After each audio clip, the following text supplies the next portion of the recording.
अस्सलामुअलैकुम। उम्मीद है आप सब खैरियत से होंगे। तो आज हम बात करेंगे जर्मनी स्टूडेंट वीजा के लिए अप्लाई कैसे किया जाए।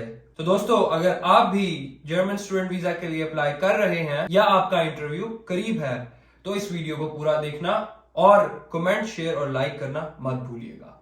तो चलिए चलते हैं। If you really wanna know, I'm full of self-doubt. And to be honest, it has never brought me down. तो सबसे पहले बात करेंगे हम आज के टॉपिक्स की। जो सबसे पहला टॉपिक है वो है कि आप कब अप्लाई करेंगे वीजे की अपॉइंटमेंट के लिए, और उसके बाद हम बात करेंगे किस किस तरह की वीजे की अपॉइंटमेंट्स की टाइप्स होती हैं, और फिर हम बात करेंगे जरूरी डॉक्यूमेंट्स की जो कि हमारे वीजा इंटरव्यू से रिलेटेड होंगे। और अब आपका इंटरव्यू डे आ चुका है तो आपको क्या चीजें अपने मद्देनजर रखनी है और क्या काम करने बहुत जरूरी है। तो चलिए चलते हैं पहले टॉपिक की तरफ से, जो है कि जर्मनी के वीजे अपॉइंटमेंट के लिए कब अप्लाई करना चाहिए। तो मेरे दोस्त अफजाल आपको इसके बारे में एक्सप्लेन करेंगे। जर्मन वीजा अप्लाई करने के लिए आपके पास दो सिनेरियोज होते हैं। ऐसे स्टूडेंट्स जिनके पास एडमिशन लेटर होता है और कुछ ऐसे स्टूडेंट्स होते हैं जिनके पास एडमिशन लेटर नहीं होता। हमारी कलेक्टिव राय ये है कि अगर आपके पास एडमिशन लेटर नहीं है तो यू शुड अप्लाई, बिकॉज जो अपॉइंटमेंट सिस्टम है वो काफी डिलेड है। आप आज अप्लाई करते हैं, आपको 4 महीने बाद या 3 महीने बाद, डिपेंड करता है कि समर सेमेस्टर चल रहा है या विंटर सेमेस्टर चल रहा है या एम्बेसी के ऊपर लोड कितना है, उस पर डिपेंड करता है आपको कितनी देर से आपको अपॉइंटमेंट मिलेगी। उसको मद्देनजर रखते हुए आप जब यूनिवर्सिटीज में अप्लाई कर रहे हैं तो साथ ही आपको अपॉइंटमेंट्स के लिए भी अप्लाई कर देना चाहिए। उसका फायदा आपको ये होता है कि जब आपके पास एडमिशन लेटर आता है उससे फौरन बाद ही आपकी अपॉइंटमेंट आ जाती है और आपको कुछ इंतजार नहीं करना पड़ता। दूसरा सिनेरियो ये है कि आपके पास एडमिशन लेटर आ चुका है, अब आप अपॉइंटमेंट के लिए अप्लाई करना चाहते हैं। इस सिनेरियो में ज्यादा चांसेस हैं, अगर अपॉइंटमेंट डिलेड है आपकी, ज्यादा चांसेस हैं फिर आपको डेफरमेंट लेटर के लिए अप्लाई करना पड़ेगा यूनिवर्सिटी से, जिसके बारे में हम एक सेपरेट वीडियो बनाएंगे जिसमें हम आपको स्टेप्स बताएंगे किस तरह आप यूनिवर्सिटी से एक्सटेंशन ले सकते हैं। तो इस केस में जिस तरह अफजाल भाई ने आपको बताया, आपको फायदा ये होगा कि अगर आप जल्दी अप्लाई कर देते हैं तो उम्मीद है कि जिस तरह से आपको एडमिशन लेटर रिसीव होगा उसके कुछ या चंद दिनों बाद आपका इंटरव्यू स्केड्यूल्ड होगा, तो उससे आप टाइम सेव कर लेंगे। लेकिन इन एनी केस अगर खुदा न खास्ता आपका इंटरव्यू जल्दी स्केड्यूल हो जाता है तो you can always cancel the appointment and apply for another appointment, जो कि नॉर्मली जब आपको एडमिशन लेटर रिसीव होना था और आपने तब अप्लाई करना था, तो वो भी वैलिड है इस केस में। तो it's a win win situation. Second topic जिसके बारे में हम बात करेंगे वो है कि किस किस टाइप्स की अपॉइंटमेंट होती हैं, और यहाँ पे खुशखबरी है उन लोगों के लिए जिनका जीपीए 3.7 या उससे अबव है। तो हमारे पास 3 तरह की अपॉइंटमेंट्स होती हैं जो कि बेसिकली टिपिकल हैं। जो कि first type of appointment is के अगर आपके पास मास्टर्स का एडमिशन लेटर है ऑलरेडी और आपका जीपीए 3.7 से अबव है, तो उसके अंदर होता क्या है कि आप जो है ना वो बेसिकली एक डिफरेंट टाइप ऑफ अपॉइंटमेंट की तरफ जाते हैं। वहां पे आप अप्लाई करके आपका विद इन वीक्स प्रोसेस होता है, विद इन वीक आपको इंटरव्यू कॉल आती है और हर चीज आपकी बहुत फास्ट ट्रैक में होती है। इसको हम फास्ट ट्रैक वीजा प्रोसेसिंग भी कह सकते हैं। जो सेकंड टाइप ऑफ अपॉइंटमेंट है आपकी, जो कि हमारे जैसे गरीब लोग जो हैं जिनका जीपीए 3.7 से कम होता है और उनके पास मास्टर्स का लेटर आ जाता है, तो वो अप्लाई करते हैं अपॉइंटमेंट के लिए। और उनको यूजुअली ये हर बंदे के केस के अंदर डिफरेंट टाइम फ्रेम के अंदर आपको अपॉइंटमेंट्स और इंटरव्यू डेट्स रिसीव हो सकती हैं। इन माई केस ये 1 से 1.5 महीने के अंदर मुझे इंटरव्यू डेट रिसीव हो गई थी और 1 महीने बाद उसके मुझे मेरा इंटरव्यू था। तो it took almost 3 months for me. इनके केस के लिए मेरे ख्याल से it was more than 3 months, it was around 6 months। It depends on embassy as well. कि आप इस्लामाबाद एम्बेसी से अप्लाई कर रहे हैं या आप कराची एम्बेसी से अप्लाई कर रहे हैं, तो यूजुअली कराची का समटाइम तेज होता है ट्रैक, इस्लामाबाद का थोड़ा स्लो होता है। अभी नवंबर चल रहा है 2022 का, तो आजकल के मुताबिक जो है ना वो डेट्स जो है वो थोड़ी सी टाइम टेकिंग हो रही हैं, और आजकल मैंने सुना भी है कि इन्होंने अपॉइंटमेंट्स कैंसिल भी की हैं कुछ लोगों की और वो दोबारा से अपॉइंटमेंट के लिए अप्लाई कर रहे हैं। तो इट कैन डिफर, लेकिन इनकी वेबसाइट के ऊपर इन्होंने मेंशन किया हुआ है जो वो है अराउंड 1 year का ये आपको वेटिंग टाइम दे सकते हैं। तो वीजा प्रोसेस स्लो और फास्ट हो सकता है। जो थर्ड टाइप की अपॉइंटमेंट है वो है उन लोगों के लिए जिनके पास अभी एडमिशन लेटर नहीं है और वो अप्लाई करना चाहते हैं अपॉइंटमेंट के लिए। उसमें ये होता है कि उसमें एम्बेसी के पास प्रायोरिटी नहीं होती है, एम्बेसी उसको थोड़ा सा लेट करती है और यूजुअली हम लोग अप्लाई भी नहीं करते और मैं आपको रेकमेंड भी नहीं करूंगा कि आप अप्लाई करें। तो अगर आपने यूनिवर्सिटीज में ऑलरेडी अप्लाई कर दिया हुआ है और आपको उम्मीद है कि आपको कहीं ना कहीं से एडमिशन लेटर मिल जाएगा, तो हमारी जो आपको राय है वो ये है कि आप इस टाइप के लिए जाएं जहां पे आप कहें कि मेरे पास एडमिशन लेटर है और मुझे अपॉइंटमेंट चाहिए, क्योंकि आपको उम्मीद है कि आपका एडमिशन लेटर 1 या 2 महीने में आ जाएगा। इतनी देर में एम्बेसी वाले प्रोसेसिंग करेंगे और आपको जो अपॉइंटमेंट नंबर रिसीव होगा वो ऊपर चला जाएगा और आपकी अपॉइंटमेंट आने के चांसेस जल्दी हो जाएंगे। तो सारा प्रोसेस जो है ना वो फिर नॉर्मल स्पीड अप हो जाएगा। फिर हम बात करेंगे how to apply for these appointments. तो अगर आपने वीजा अपॉइंटमेंट के लिए अप्लाई करना है तो उसके लिए हमारे पास ये लिंक है, उसके अंदर आपके पास डिफरेंट टाइप ऑफ वीजाज आ रहे होंगे। यहाँ पे आपने देखना है short term visa, this is not for you, family reunion visa, it's something else. तो आपके पास ये वीजा आ जाता है जो कि स्टूडेंट वीजा अपॉइंटमेंट, और यहाँ पे उन लोगों के लिए जिनका जीपीए 3.7 या उससे अबव है। सिंपली आपने कंटिन्यू के बटन पे क्लिक करना है और उसके बाद आपने यहाँ पे नीचे आ जाना है, सारी चीजें पढ़ के, और आपने न्यू अपॉइंटमेंट की तरफ जाना है। उसी तरह आपने अपना name, last name, first name, email और पासपोर्ट नंबर डालना है, सिटीजनशिप डालनी है, आपने अपना टेलीफोन नंबर डालना है, आपने अपना जो भी वीजा चॉइस है आपकी कि मतलब आपके पास कंडीशनल मास्टर्स की है, लेटर है, जर्मन यूनिवर्सिटी का मास्टर्स का लेटर है, एडमिशन लेटर है या एडमिशन लेटर नहीं है, अनकंडीशनल है, कंडीशनल है, आपने सेलेक्ट करके यहाँ से डाल देना। और एडमिशन किस सेमेस्टर के लिए वैलिड है, फॉर एग्जांपल विंटर सेमेस्टर या समर सेमेस्टर। उसी तरह ही अगर आप यहाँ से बैक जाएं और आप 3.7 या उससे अबव नहीं है तो आप जो है वो इस पे क्लिक करके सेम टू सेम आपके पास एक विंडो आएगी और आपने न्यू अपॉइंटमेंट में जाके सेम टू सेम चीज़ें यहाँ पे डालनी है। और जब अपना सारा काम करके आप सबमिट करेंगे तो आपको ईमेल के ऊपर आपका जो है ना वो अपॉइंटमेंट नंबर रिसीव हो जाएगा और कंफर्मेशन लिंक आ जाएगा। तो अब हम बात करेंगे कि आपको कौन कौन से डॉक्यूमेंट्स की ज़रूरत है वीज़े इंटरव्यू के लिए। तो ये है जनाब एम्बेसी की ऑफिशियल वेबसाइट जिसका लिंक हमारे पास मौजूद है और मैं नीचे आपको डिस्क्रिप्शन में भी दे दूंगा। इसके अंदर उन्होंने डिटेल के अंदर बताया हुआ कि कौन कौन से डॉक्यूमेंट की ज़रूरत है और उसको किस किस तरह से आपने अरेंज करना है। तो फर्स्टली उन्होंने बताया हुआ है कि आपको 2 sets of A4 size photo copies चाहिए। इट मीन्स कि वो कलर्ड नहीं होनी चाहिए, लाजमी नहीं है। आप जो है ना वो ब्लैक एंड व्हाइट में सिंपल कॉपीज करा सकते हैं, लेकिन हर डॉक्यूमेंट का साइज, यहाँ पे जो इंपॉर्टेंट बात है वो यह है कि हर डॉक्यूमेंट का साइज A4 साइज होना चाहिए। A4 साइज से मुराद है, फॉर एग्जांपल आपका पासपोर्ट है, आपने उसकी फोटोकॉपी करवाई है 2 पेजेस की, तो वो A4 साइज पे आने चाहिए। बेशक उसकी कॉपी का प्रिंट जो है वो छोटा हो, लेकिन पेपर का साइज A4 हो लाजमी, और रीडेबल होना चाहिए। यस, स्टेपल नहीं होना चाहिए उसके ऊपर। ये कुछ उनकी गाइडलाइंस है। तो हमारे पास सबसे पहला लेटर आया था एप्लीकेशन फॉर्म। यहाँ पे एप्लीकेशन फॉर्म गिवन है, ये लिंक है, इस पर आप क्लिक करेंगे तो एप्लीकेशन फॉर्म आपके पास डाउनलोड हो जाएगा इस तरह से। इसके अंदर आपने, इसके ऊपर मैं एक डिटेल्ड वीडियो बनाऊंगा कि आपने क्या क्या चीजें कहाँ कहाँ पे डालनी है, और अपना एप्लीकेशन फॉर्म भी आपको दिखाऊंगा कि मैंने क्या किया था। तो एक चीज यहाँ पे इंपॉर्टेंट है कि जो इन्फॉर्मेशन आप इस फॉर्म में लिख रहे हैं, आपकी वो इन्फॉर्मेशन वैलिड होनी चाहिए हर चीज के अंदर। इवन आपकी सीवी, इवन आपका जो बैंक अकाउंट है, हर चीज उसके अंदर वो इंफॉर्मेशन सेम होनी चाहिए। आपका जो भी पासपोर्ट के अंदर इंफॉर्मेशन है वो यहाँ पे आपने डालनी है। और उसके अलावा आपकी एस्टिमेटेड अराइवल डेट यहाँ पे इस फॉर्म के अंदर, और आपकी जो आपकी ट्रैवल इंश्योरेंस है उसके अंदर सेम होनी चाहिए। नहीं तो आपसे अक्सर ही क्वेश्चन पूछ लेते हैं वो कि आपकी एस्टिमेटेड अराइवल डेट क्या है, तो वो उसके साथ मैच करते हैं। अगर वो चेंज होती है तो उनको शक पड़ जाता है कि लड़के ने तैयारी की हुई है और वो जेन्युइनली जाना नहीं चाह रहा, आगे जाके वो कहीं और जा सकता है।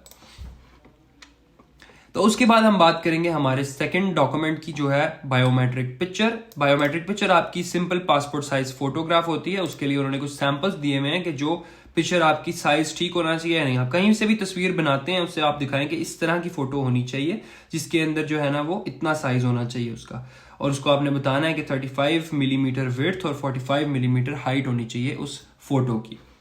तो this is really good that they have already provided the photo samples. उसके बाद आता है हमारा लेटर ऑफ एडमिशन, जो कि आपने यूनिवर्सिटी ने आपको दिया हुआ है। तो यहाँ पे एक और बात बताता चलूं कि आपकी जो पिक्चर है वो आपने अपने एडमिशन एप्लीकेशन फॉर्म के ऊपर जो है ना वो कहाँ लगानी है, आपने अपने एडमिशन फॉर्म के ऊपर स्टेपल करनी है। उसके अलावा कोई भी स्टेपल चीज नहीं होनी चाहिए। सिर्फ एक चीज आपने स्टेपल करनी है, अपनी पिक्चर को आपने यहाँ पे इस जगह पे स्टेपल करना है। अपने फॉर्म के साथ। उसके बाद आपको चाहिए आपका proof of sufficient financial means. Proof of sufficient financial means आपकी ब्लॉक अकाउंट होगा जो कि आपने फिनतिबा या कोरैकल किसी के थ्रू आपने फिनतिबा या कोरैकल, उसका मैं लिंक आपको प्रोवाइड कर दूंगा। ये इनकी एक ऐप भी है और ये ऑनलाइन वेबसाइट्स भी हैं। आपने वहां से जाके अप्लाई करना है और वो आपको जो है ना वो एक हफ्ते के अंदर अंदर कंफर्मेशन दे देंगे। उसके बाद आपने अपने पैसे वहां पे ट्रांसफर कर देने हैं। जब मैं यहाँ पे आया था तो मुझे तकरीबन 10,000 कुछ रखवाने पड़े थे यूरो। आपको जो है वो 11,208 यूरो जो है वो अपनी ब्लॉक अमाउंट में रखवाने पड़ेंगे टू कम टू जर्मनी। उसके अलावा आपको रिक्वायर्ड है आपकी सीवी, जो कि मैंने पिछली वीडियो में बताया था आप कहाँ से जाके बना सकते हैं। आपको चाहिए एक लेटर ऑफ मोटिवेशन जो कि कराची काउंसलेट के लिए ही रिक्वायर्ड है। अगर आप इस्लामाबाद इंटरव्यू देने जा रहे हैं तो आपको इसकी ज़रूरत नहीं है। आपको अपने matric, FSc, A levels, O levels और डिग्री जो यूनिवर्सिटी की है वो सारी आपके पास होनी चाहिए। उनकी फोटो कॉपीज होनी चाहिए और आपकी डिग्री एचईसी से टेस्ट होगी। ओरिजिनल डिग्री आपने साथ लेके जानी है लेकिन सेट में अटैच नहीं करनी, उसकी आपने फोटो कॉपी करवा के रख लेना है, फ्रंट भी और बैक भी। तो यहाँ पे अगला डॉक्यूमेंट जो हमारा है वो आपका आइल्स का रिजल्ट। तो ये आइल्स का रिजल्ट की आपने फोटो कॉपी साथ लगा लेनी है, जो कि ये रिक्वायर करते हैं कि आपका 6 बैंड या उससे ऊपर लाजमी होना चाहिए आइल्स के अंदर। या अगर आप टॉफल दे रहे हैं तो मिनिमम स्कोर 213 आपका कंप्यूटर बेस्ड टेस्ट में मिनिमम होना चाहिए और अगर आप पेपर बेस्ड टेस्ट दे रहे हैं तो 550 पॉइंट्स आपके होने चाहिए उसके अंदर। नेक्स्ट डॉक्यूमेंट है वो है proof of bank statement for the last 6 months of your self और योर स्पॉन्सर। मेरे केस के अंदर मेरे पास तकरीबन बैंक के अंदर 5 से 6 लाख रुपया था, जो कि इनफ था और उस पर मुझे कोई उन्होंने जो है ना वो रिस्ट्रिक्शन नहीं लगाई। मैंने अपने का जो है ना वो बैंक स्टेटमेंट दिखाया था और पर्सनली मेरे अकाउंट में 2 से 3 लाख रुपए थे, वो भी मैंने लगा दिया था साथ और वो दूसरा भी लगा दिया था। तो आपको इतने ज्यादा पैसों की जरूरत नहीं है। 5 से 6 लाख रुपया या 10 लाख रुपया आपके अकाउंट में अगर होगा, या बेशक आपके अकाउंट में पैसे कम है बट आपका कैश फ्लो जो है वो ज्यादा है, आना जाना रवानगी से है पैसों का बैंक में, तो that's also valid, no problem with that. और आपको अपने पासपोर्ट साइज का, क्योंकि पाकिस्तान के पासपोर्ट के ऊपर आपके फर्स्ट और सेकंड पेज के ऊपर सिग्नेचर होते हैं, फर्स्ट पेज के ऊपर आपकी डिटेल्स होती हैं, तो आपको दोनों पेजेस जो हैं वो अटैच करने हैं और वो A4 साइज में कॉपी होनी चाहिए उनकी। और आपके पास हेल्थ इंश्योरेंस का जो है ना वो एडुकेट लेटर होना चाहिए। 6 महीने की हेल्थ इंश्योरेंस होती है जो कि लाजमी है। यहाँ पे इन्होंने 3 मंथ्स वैलिडिटी कहा हुआ है। ये हेल्थ इंश्योरेंस जिसकी बात कर रहा है वो है ट्रैवल इंश्योरेंस। तो अगर आप कोरैकल के ऊपर जाएं, मैं लिंक आपको डिस्क्रिप्शन में दूंगा, उसके ऊपर जाके आप अप्लाई करें फ्री हेल्थ इंश्योरेंस के लिए, तो आपको 1 से 2 दिन के अंदर लेटर मिल जाएगा उनकी तरफ से और आप वो लेटर यहाँ पे अटैच कर सकते हैं फ्री।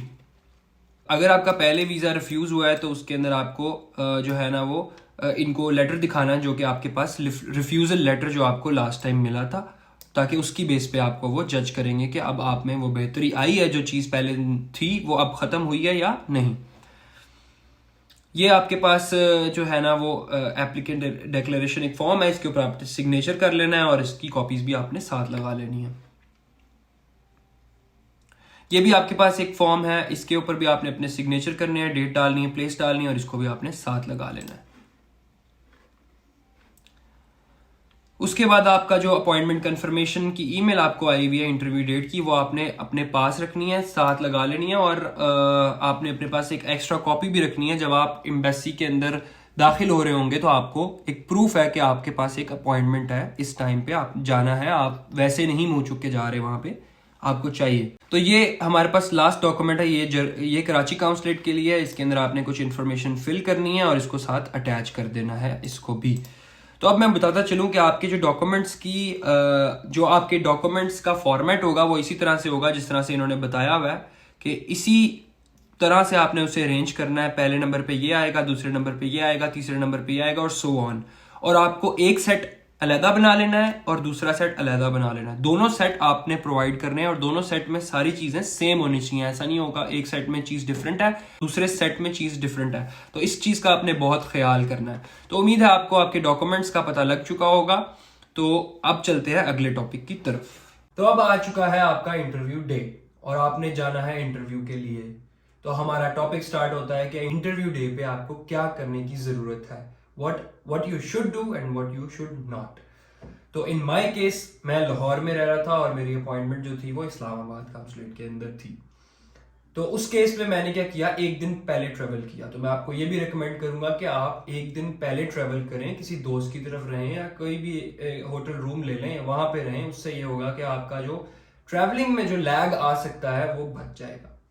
आप अपने पास तकरीबन 20,000 तक कैश लाजमी रखें अपने ट्रैवल कॉस्ट के अलावा, जिसमें आपकी वीजा फीस हो सकती है या और कोई ऐसी चीजें जो आपसे मिसिंग हो जाएं, जो आपको चाहिए, कोई प्रिंट आउट्स कराने हो या कुछ भी, तो आपके पास वो पैसे होने चाहिए। उसके अलावा मैं आपको रेकमेंड करूंगा, जिस तरह मेरी अपॉइंटमेंट थी सुबह 7:30 बजे, तो आपको चाहिए कि आप 5 बजे तैयार हो, हर चीज रेडी हो। 5 बजे आप 5:30 आप घर से निकल जाएं और जाके वहां पे वेट करें। Waiting is more important than being late. यहाँ पे मैं एक बात ऐड करना चाहूंगा कि बहुत से लोग कहते हैं कि आपकी वीजा इंटरव्यू वाले दिन it doesn't matter what you wear, but it does matter.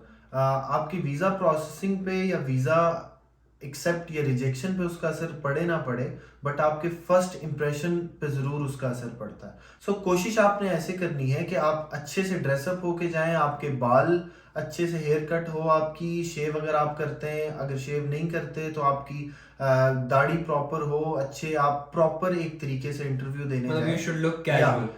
सो इससे आपका इंप्रेशन इंटरव्यू पे बहुत अच्छा पड़ेगा और उसको भी पता चलेगा कि आप इंटरेस्टेड हैं स्टडी के लिए या वीजा लेने के लिए आप इंटरेस्टेड। इसके अलावा मेरी एक और रिकमेंडेशन होगी कि अगर आपका इंटरव्यू मॉर्निंग में है या जब भी है, तो आप कोशिश करें कि उससे पहले कुछ खा के जाएं। जैसे कि अगर सुबह कहलें 8 बजे हैं या 7 बजे हैं तो ब्रेकफास्ट करके जाएं। क्योंकि मैं आपसे अपना एक्सपीरियंस शेयर करता हूं कि मेरा इंटरव्यू सुबह 8 बजे था और मैंने ज़रूरी नहीं समझा कि मैंने कहा यार 1-2 घंटों में फारग हो जाऊंगा, बगैर कुछ खाए पिए चले गया। कोविड के डेज थे और बिलीव मी, मैं सुबह 7 बजे शटल सर्विस से अंदर चले गया था और मैं शाम को 6 बजे एम्बेसी से बाहर आया हूँ। मुझे वहां पे इतना टाइम लगा। 8 बजे था और मेरा सेकंड लास्ट नंबर आया वहां पे, सिर्फ कोविड के डिले की वजह से। और एम्बेसी के अंदर आपको खाने के लिए कुछ भी नहीं मिलता। इंटरव्यू क्वेश्चन से रिलेटेड अगर आपको इन्फॉर्मेशन की जरूरत है तो comment in this video so that we can make another video, जिसके अंदर हम अपने एक्सपीरियंसेस आपके साथ शेयर करेंगे और डिटेल में आपको बताएंगे 1 by 1 कौन कौन से क्वेश्चंस पूछे जाते हैं और उसके कौन से आंसर्स बेटर हैं और कौन से आंसर से आपने गुरेज करना है। अभी के लिए इजाजत दीजिए, अगली वीडियो में आपको फिर मिलेंगे एक नई इन्फॉर्मेशन के साथ। तो दोस्तों, अगर पसंद आया है तो लाइक, शेयर और सब्सक्राइब करना मत भूलिएगा। अल्लाह हाफिज।